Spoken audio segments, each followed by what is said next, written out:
I know what the fuck's it. Boom. Marcus 1225 numbers after the name. Little Wasteland Wednesday action over here, man. Y'all already know how it is, man. I bring you that in-depth footage right here, that murder game on V2. And this was actually, I believe, maybe my first or second time playing on V2. It may have been my second time. But I've done very well on V2, man. I like V2 a lot. I'm a fan of it, man. I'm a fan of the spawns in particular. I kind of like where it is. I think I was trying to finish a shotgun contract, which is what I started there. I'm still not 100% sure what class I'm going to use on V2. I've kind of settled with maybe the PPSH, but sometimes I pull out the ITRA. I don't know how that's called, but you know, the 4-burst murder machine.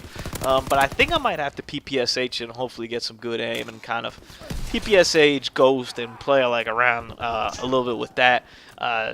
Still kind of trying to figure it out exactly how I'm gonna work it. So this map is small. Like to me, I guess Shipment is the smallest map, but outside of Shipment, I don't know, man. I guess Flak. I think this is smaller than Flak. Like overall, it's literally just a square. Like it's a square with a bunch of little squares in it, right? Like that's kind of how it goes. You know, the main catches that they sold you like kind of on the trailer was that you could blow up the rocket and whatnot. I actually haven't done it. I've gotten blown up by the rocket, but I actually haven't been the blower upper on the rocket, shall you say. But I don't really even like playing that side too much, even though I've played a couple Dom matches there and some hardpoint matches where I've had a lot of success over here. You'll kind of notice I like attacking these flank routes over here and getting to spawns before people realize. It's really cool because there's, like I said, I wanted to compare it to a 3-lane map, but it's not really a 3-lane map. It's just like squares on squares on squares on squares. So you're kind of noticing I'm kind of hugging around the outer edge here in this part. That's kind of their whole back spawn, and as I kept pushing through their spawn, they just kept spawning them further ahead and further ahead and further ahead. And then there's also this back spawn over here where I'm throwing the flashes right now. And I think I'm getting hit marks there, but there's always like people back here in this building. And that's kind of it. You're going from one side to the other, just laying down the murder game from spawn to spawn to spawn to spawn. That's all there is to this map. And it is dope. And, you know, sometimes you'll be in the middle, and sometimes you'll be the one being pushed back. I haven't had that occasion yet, but I imagine sometimes you'll be the one pushed back over here. It's pretty easy if you run an expedition also to get the dots, like on the map, you know, which is cool, which is something I enjoy. I really like the now chucking, you know, a little flash over there to kind of show me where they are, thanks to the expeditionary, and then working my way into their spawn and kind of seeing where those dots kind of align as I actually get close to the minimap to see it. I guess I didn't bring it up even in yesterday's video on Black Ops 4 that the minimaps also changed. Now it's like a fucking war. You can also see stuff that's like closer to you or something like that. Not a fan of that. We'll see. We'll see. Maybe I will be a fan of it, but on paper, I'm a big minimap user. I use the minimap a lot. Maybe to a fault, you could argue that I look at it a little bit too much. I should pay attention more on the screen. But to me, it's such valuable information for me to prepare myself to the next gunfight, what's happening in the minimap, that I am always using. And I really don't like the minimap in this game where it's like, I don't want to say that's the smallest in Call of Duty, but like it has to be up there. It's like one of the smallest in Call of Duty, like multiplayer. Like I feel like you don't get like anything off this minimap. I mean, to the point where there's perks that allow you to see bigger ranges. So like that to me just tells me that like, oh, all right, maybe this is a little bit small. So the fact that now the minimap will even cut off more, it's fair because everyone will be doing it. So that part is okay. If everyone's playing it, then I'll play it that way too. But I'm a big user of the minimaps. So I'd prefer if it were there, if it wasn't there.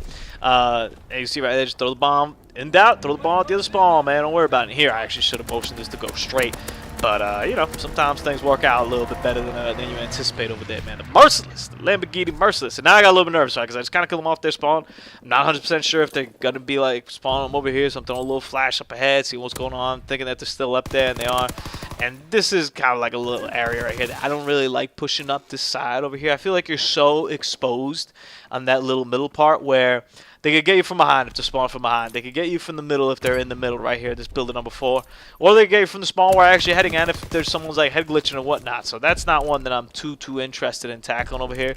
I was wondering how the hell I didn't kill this guy with the C4, by the way. And I think I go and look and my man's dead. And I'm like, alright, somebody else got you. I like flanking through this building over here.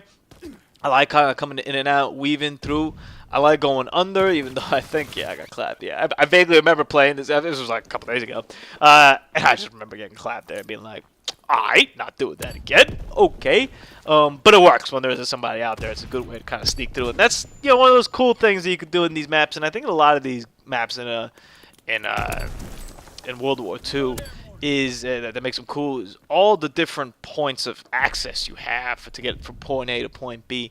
You know, the 3-lane map structure is still there, but it's like a bunch of different like lanes upon lanes upon lanes.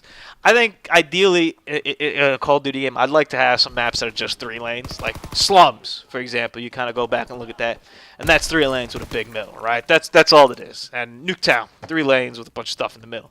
Hijack, 3 lanes. Like, your most successful maps are always the simplest ones, but I do like the combination of having these other maps where you have your 3-lane structure plus, you know, like 16 different paths over here that kind of reward the player that actually knows the map and kind of can play the map a little bit. Because that's kind of, I feel like, maybe I'm selfish, but I feel like that's a player I kind of am, where I kind of always try to use the map to my advantage. And that's why the minimap is so helpful to me, because it gives me information as to where things are and people are and where they might be and where they might not be.